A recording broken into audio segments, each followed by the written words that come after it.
का एक काफी इंपॉर्टेंट टॉपिक है ध्वनि साउंड। इस टॉपिक से एग्जाम में काफी क्वेश्चंस बनते हैं, तो आप इस लेक्चर को ध्यान से सुनिएगा। कंसेप्चुअली हम इस लेक्चर को अच्छे समझेंगे और लास्ट में एक very important question answer test भी लगाएंगे। फ्रेंड्स, अगर आप ये लेक्चर को अच्छे से देखते हो और टेस्ट को सॉल्व करते हो तो इस टॉपिक से कोई भी एग्जाम में क्वेश्चन आएगा आप उसको 100% सॉल्व कर लेंगे। तो चलिए फ्रेंड्स, लेक्चर को स्टार्ट करते हैं। सबसे पहले दोस्तों हम समझते हैं ध्वनि क्या होती है, साउंड क्या होता है। तो ये एक प्रकार की तरंग है। और किस तरीके की तरंग है? ये अनुदैर्ध्य तरंग है, लॉन्गिट्यूडनल वेव। अब लॉन्गिट्यूडनल वेव अगर बोला जा रहा है इसको, तो लॉन्गिट्यूडनल वेव की प्रॉपर्टीज हमको पता होना चाहिए कि लॉन्गिट्यूडनल वेव होती क्या है, अनुदैर्ध्य तरंग क्या होती है। जब तक अगर हमको ये समझ में नहीं आएगा तो हम ध्वनि को नहीं समझ पाएंगे। तो चलिए मैं आपको सबसे पहले कंसेप्ट क्लियर करता हूं कि अनुदैर्ध्य तरंग लॉन्गिट्यूडनल वेव क्या होता है। तो चलिए अपन समझते हैं। तरंग होता है, कोई वेव होती है, वो वेव दो प्रकार की होती हैं। एक होती है मैकेनिकल वेव और एक होती है नॉन मैकेनिकल वेव, मतलब यांत्रिक तरंगे और अयांत्रिक तरंगे। अब इन दोनों में डिफरेंस क्या है? डिफरेंस ये है कि मैकेनिकल वेव वो वेव होती हैं जिनको माध्यम की रिक्वायरमेंट होती है, उनको संचरण करने के लिए, चलने के लिए माध्यम की जरूरत होती है। और अयांत्रिक तरंगे मतलब नॉन मैकेनिकल वेव का मतलब ये होता है इनको माध्यम की आवश्यकता नहीं होती है। जैसे कि प्रकाश तरंगे, रेडियो तरंगे, ये सब जो हो गई है, ये कौन सी हो गई हैं? अयांत्रिक तरंगे, मतलब नॉन मैकेनिकल वेव होती हैं। जो मैकेनिकल वेव होती हैं, यांत्रिक तरंगे, ये दो प्रकार की होती हैं। कौन कौन सी? एक होती हैं अनुप्रस्थ तरंगे, ट्रांसवर्स वेव बोलते हैं इनको, और एक होती है अनुदैर्ध्य तरंगे, लॉन्गिट्यूडनल वेव, जिसको अपन ने बताया है कि ये साउंड जो है वो अनुदैर्ध्य तरंगे हैं, लॉन्गिट्यूडनल वेव हैं। तो इनकी प्रॉपर्टीज को अपन समझते हैं कि इन दोनों में क्या डिफरेंस है। तो अनुदैर्ध्य तरंग जो होती हैं वो क्या होती हैं? देखिए, सपोज करते हैं कि कोई तरंग है, वो एक माध्यम में जा रही है। वेव की डायरेक्शन जो है वो किस तरीके से? ऐसी है जैसे आपको डायग्राम में दिख रहा है। तो इस माध्यम में जो कणों का मूवमेंट होगा वो कैसा होगा? इस डायरेक्शन के परपेंडिकुलर होगा। जैसा आपको दिख रहा है, ये मैं आपको इंटरनली बता रहा हूं, इस माध्यम के अंदर का बता रहा हूं कि इस माध्यम में जो कणों का मूवमेंट है वो कैसा है? वेव की जो डायरेक्शन है उसके परपेंडिकुलर इसका मूवमेंट हो रहा है, मतलब लंबवत इसका मूवमेंट हो रहा है कणों का।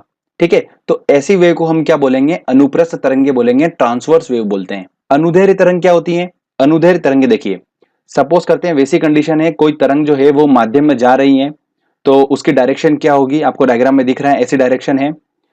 अब इस माध्यम के जो कण होंगे वो कैसा मूवमेंट करेंगे? उसके समानांतर मूवमेंट करेंगे। तो ऐसी तरंग को अपन क्या बोलेंगे? अनुदैर्ध्य तरंगे बोलेंगे, लॉन्गिट्यूडनल वेव बोलेंगे। दो कंडीशन है, अगर माध्यम के कण परपेंडिकुलर अगर मूवमेंट कर रहे हैं तो वो हो गई अनुप्रस्थ तरंगे। अगर माध्यम के कण उसके समानांतर मूवमेंट कर रहे हैं, किसके? वेव के, तो उसको हम बोलेंगे अनुदैर्ध्य तरंगे, लॉन्गिट्यूडनल वेव। सिंपल सा।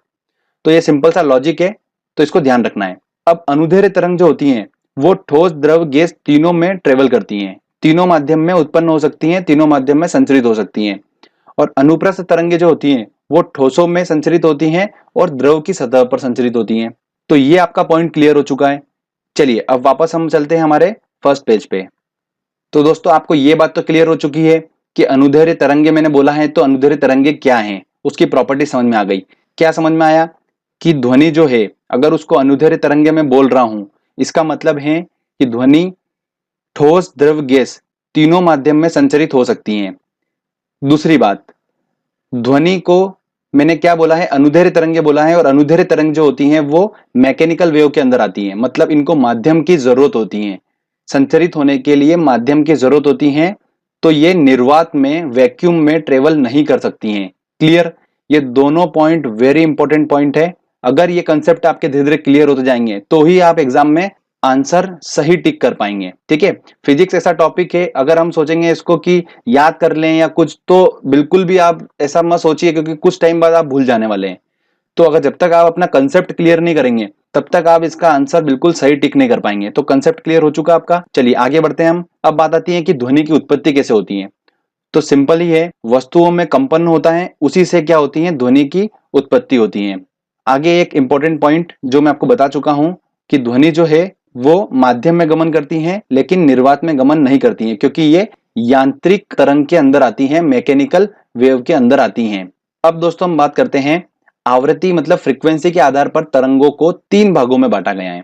फ्रीक्वेंसी क्या होती है? सबसे पहले आपको बता देता हूं मैं जिनको नहीं पता है, किसी भी माध्यम में जो कण है अगर वो कंपन कर रहा है तो प्रति सेकेंड वो कितना कंपन कर रहा है, वो उसका हो गया फ्रीक्वेंसी। ठीक है, तो आवृत्ति के आधार पर तरंगों को 3 भागों में बांटा है। सबसे पहले आपको जैसे दिख रहा है यहाँ पर कि एक ये तरंग है, ये एक वेव है जिसकी आवृत्ति क्या है, जिसकी फ्रीक्वेंसी क्या है, 0 हर्ट्ज से लेकर 20 हर्ट्ज तक की है। सेकेंड वेव है, इस वेव की आवृत्ति क्या है, फ्रीक्वेंसी क्या है, 20 हर्ट्ज से 20,000 हर्ट्ज के बीच में है। और तीसरी जो तरंग है उसकी आवृत्ति दे रखी है 20,000 हर्ट्ज से लेकर उसके ऊपर तक की। तो दोस्तों अब ध्यान से सुनिए, कोई इंसान वही तरंग को सुन सकता है जिसकी आवृत्ति 20 हर्ट्ज से 20,000 हर्ट्ज तक होती है। तो ऐसी कौन सी आवृत्ति है जो सेंटर वाली आपको दिख रही है, इन्हीं तरंग को मनुष्य सुन सकता है, मनुष्य के कान सुन सकते हैं। इसके अलावा जो 0 हर्ट्ज से लेकर 20 हर्ट्ज तक है वो मनुष्य के कान नहीं सुन सकते हैं। 20,000 हर्ट्ज से ऊपर तक की जो ध्वनि की आवृत्ति है वो भी इंसान नहीं सुन सकते हैं।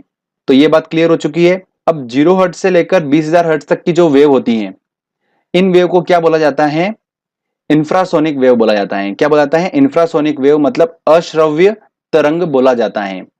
और 20 हर्ट्ज से लेकर 20,000 हर्ट्ज जिनको मनुष्य सुन सकता है, उन वेव को क्या बोला गया है, ऑडिबल वेव बोला गया है। और 20,000 हर्ट्ज से ऊपर की जिसकी आवृत्ति है तरंग में, उसको क्या बोला गया है, अल्ट्रासोनिक वेव बोला गया है। ये अल्ट्रासोनिक वेव मनुष्य नहीं सुन सकता है। इनको कौन सुन सकता है, जैसे कुत्ते हुए, बिल्ली हुई, चमगादड़ हुए, ये उनको सुन सकते हैं। ठीक है फ्रेंड्स, तो ये आपको कंसेप्ट क्लियर हो चुका है। ये डायरेक्टली एग्जाम में क्वेश्चन पूछते हैं कि किस फ्रीक्वेंसी की तरंग को मनुष्य सुन सकता है, ये डायरेक्टली एग्जाम में क्वेश्चन पूछते हैं। तो आपको क्लियर हो चुका है। चलिए आगे बढ़ते हैं, बात करते हैं ध्वनि की चाल की, स्पीड की बात करते हैं कि कौन से माध्यम में ध्वनि की चाल जो है वो ज्यादा होगी, ठोस में, द्रव में कि गैस में, सॉलिड में कि लिक्विड में कि गैस में, किसमें इसकी चाल ज्यादा होगी। आपको यह समझने से पहले आपको एक टर्म को समझना पड़ेगा, इलास्टिसिटी को। क्या है, प्रत्यास्थता को समझना जरूरी है। तो इलास्टिसिटी क्या होती है, सबसे पहले आपको बताता हूं। सपोज करते हैं कि मेरे पास ये एक रबर है, इस रबर पे जब मैं एक्सटर्नल फोर्स लगाता हूं, बाह्य बल लगाता हूं, तो इस रबर के आयतन और आकार में परिवर्तन हो जाता है। पर जब मैं जैसे ही इस पे से बाह्य बल, मेरा जो एक्सटर्नल फोर्स है वो हटा लेता हूं, तो रबर वापस वैसा के वैसा हो जाता है। तो वस्तु की ये गुण जो होता है ये कहलाता है इलास्टिसिटी। ठीक है, तो अब देखिए दोस्तों, ठोसों में इलास्टिसिटी जो होती है वो ज्यादा होती है, उसके बाद द्रव में होती है, और सबसे कम किस में होती है इलास्टिसिटी, गैस में होती है। ठीक है, जैसे डायग्राम से आपको बिल्कुल स्पष्ट है। अब दोस्तों कंसेप्ट ये है कि जिसमें इलास्टिसिटी ज्यादा होती है उसमें ध्वनि की चाल सबसे ज्यादा होगी। तो ध्वनि की चाल सबसे ज्यादा किसमें होगी, ठोस में होगी, उसके बाद द्रव में होगी, उसके बाद गैस में होगी।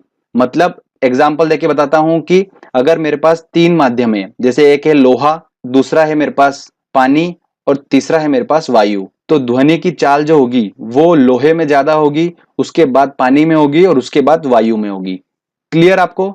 अब देखिए, ध्वनि जो है वो निर्वात में, वैक्यूम में ट्रेवल नहीं करेगी। ठीक है, यहां पर ये पॉइंट ध्यान रखिएगा। आगे चलते हैं, एक इंपॉर्टेंट पॉइंट नोट करिएगा आप। अगर कोई वेव है, उस वेव को मैं एक मीडियम से दूसरे मीडियम में भेज रहा हूं, तो उसकी प्रॉपर्टीज में क्या क्या चेंज आएगा ये समझिए। तो मान लेते हैं एक माध्यम है, दूसरा माध्यम है, पहला वाला ठोस समझ लीजिए आप, सेकंड वाला आप समझ लीजिए गैस। तो एक माध्यम से दूसरे माध्यम में अगर वेव जा रही है तो उसकी फ्रीक्वेंसी, आवृत्ति में कोई भी परिवर्तन नहीं होगा। ठीक है, ये ध्यान रखिएगा, वेरी इंपॉर्टेंट पॉइंट है। सेकंड बात, इनकी तरंगदैर्घ्य बदल जाती है।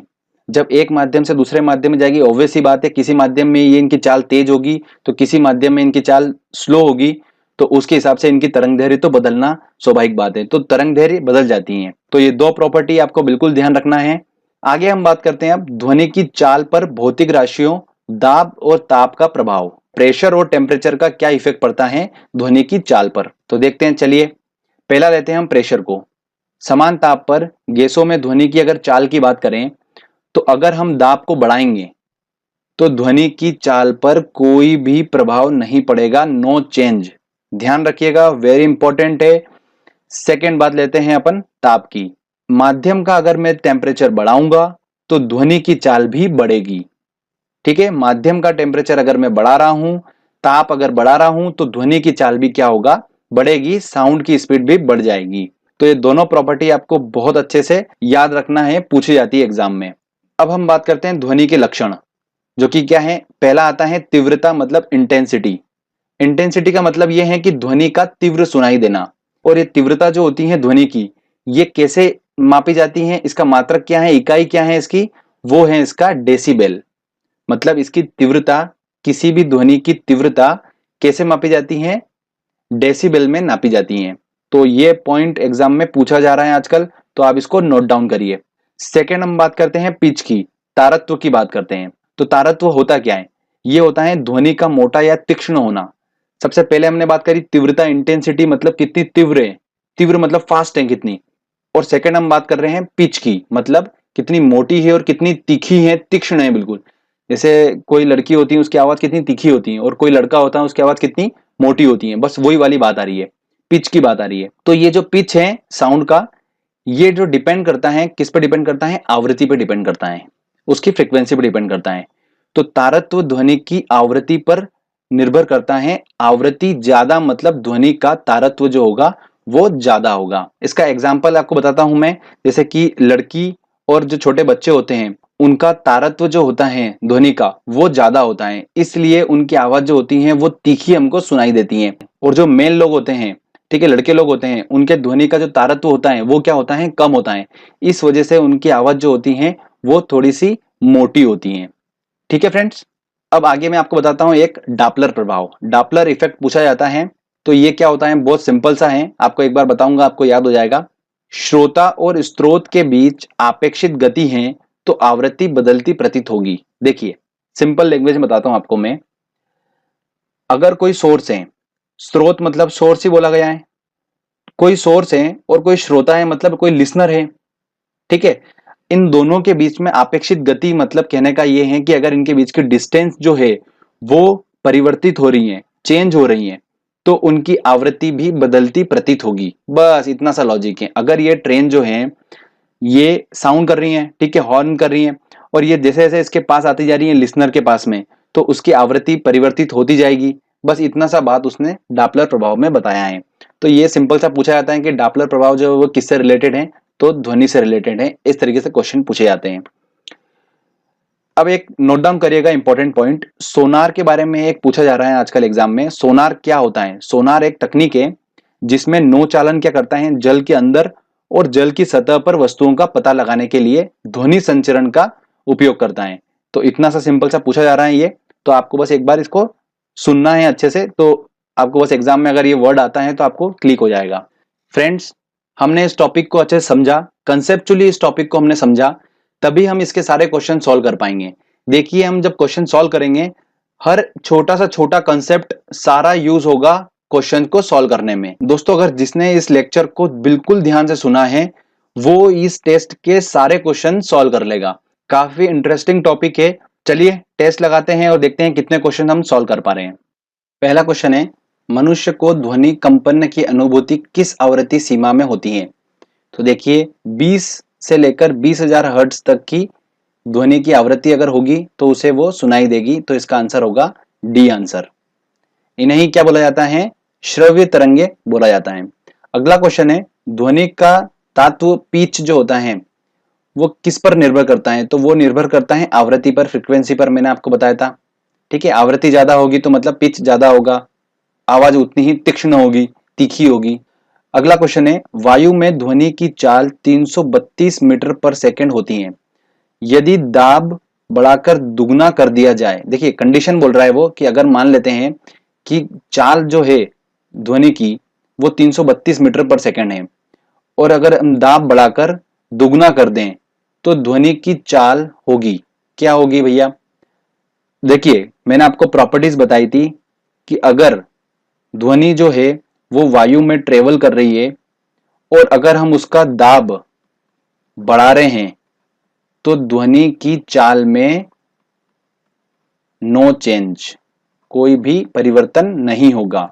तो इसका आंसर क्या होगा, 332 मीटर पर सेकंड ही उसकी चाल रहेगी। क्लियर, ठीक है। चलिए आगे और लेते हैं क्वेश्चन। अगला क्वेश्चन है, निम्न में से ध्वनि तेज यात्रा करती हैं, स्टील में, वायु में, निर्वात में या जल में। तो हमें पता है कि ध्वनि जो होती है वो सबसे तेज ट्रेवल करती हैं ठोस में, उसके बाद द्रव में, उसके बाद गैस में। तो देखिए ठोस में सबसे तेज करेगी मतलब स्टील, तो इसका आंसर क्या होगा? ए आंसर होगा। अगला क्वेश्चन है ध्वनि की तीव्रता मापने की इकाई है। तो दोस्तों ध्वनि की तीव्रता किस में मापी जाती है? डेसिबल में नापी जाती है। इसका आंसर होगा ए आंसर। अगला क्वेश्चन है मनुष्य के लिए मानक ध्वनि स्तर है। WHO विश्व स्वास्थ्य संगठन जो है उसने बताया है कि मनुष्य का जो ध्वनि स्तर है, एक सामान्य ध्वनि स्तर है, वो कितना बताया है? 45 डेसिबल बताया है। मतलब अगर ध्वनि की तीव्रता इतनी है, आराम से मनुष्य सुन सकता है, उसको कोई दिक्कत नहीं होगी। अगर ध्वनि की तीव्रता 75 डेसिबल से ज्यादा जा रही है तो वो उसके लिए हानिकारक होगी, और 85 डीबी से ऊपर अगर जा रही है तो मनुष्य बहरा हो जाता है, और 140 पे तो वो पागल हो जाएगा। तो ये विश्व स्वास्थ्य संगठन ने इसके बारे में बताया है। तो यहां पर पूछ रहा है कि मनुष्य के लिए मानक ध्वनि स्तर कौन सा होगा? तो 90 नहीं हो सकता, 100 नहीं हो सकता, 120 नहीं हो सकता। आंसर क्या होगा इसका? कंडीशन के हिसाब से इसका आंसर होगा डी आंसर। चलिए आगे और देखते हैं क्वेश्चन। अगला क्वेश्चन है डॉपलर प्रभाव संबंधित है। देखिए काय संबंधित है? ध्वनि से संबंधित है। ध्वनि तरंगे सर्वाधिक तीव्र गति करती हैं। काय में करती हैं? ठोसों में करती हैं, सॉलिड में करती हैं। तो इसका आंसर होगा ए। ध्वनि नहीं गुजर सकती हैं। तो ध्वनि जो होती हैं ये एक यांत्रिक तरंग है, मतलब मैकेनिकल वेव है, जिसको माध्यम की जरूरत होती है, और नॉन मैकेनिकल वेव को माध्यम की जरूरत नहीं होती है। तो ये मैकेनिकल वेव है तो इसको माध्यम की जरूरत होगी। तो जल माध्यम है, स्टील माध्यम है, वायु माध्यम है, निर्वात मतलब वैक्यूम, ये कोई माध्यम नहीं है, इसलिए इसका आंसर क्या होगा? डी आंसर होगा। चलिए आगे लेते हैं और क्वेश्चन। अगला क्वेश्चन है निम्न में से किस एक में ध्वनि की चाल सबसे तेज होगी? तो किस में होगी? वायु में, जल में, लकड़ी में या निर्वात में? तो लकड़ी में होगी क्योंकि लकड़ी ठोस है। अगला क्वेश्चन है पराश्रव्य तरंगे वे ध्वनि तरंगे हैं जिनकी आवृत्ति, पराश्रव्य तरंगे क्या होती हैं? अल्ट्रावायलेट वेव होती हैं। तो इनकी जो आवृत्ति होगी वो क्या होगी? 20,000 हर्ट्ज से अधिक होगी।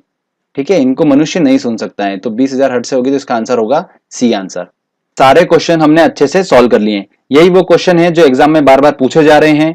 आपने इन क्वेश्चंस को लगा लिया होगा तो आराम से आप किसी भी एग्जाम में अगर इस टॉपिक से क्वेश्चन आएगा तो आप आराम से सॉल्व कर लेंगे, कोई भी आपको दिक्कत नहीं होगी। तो फ्रेंड्स अगर आपको वीडियो अच्छा लगा है और मेरी मेहनत अच्छी लगी है तो प्लीज वीडियो को लाइक करिए, दोस्तों के साथ शेयर करिए, और दोस्तों कमेंट करके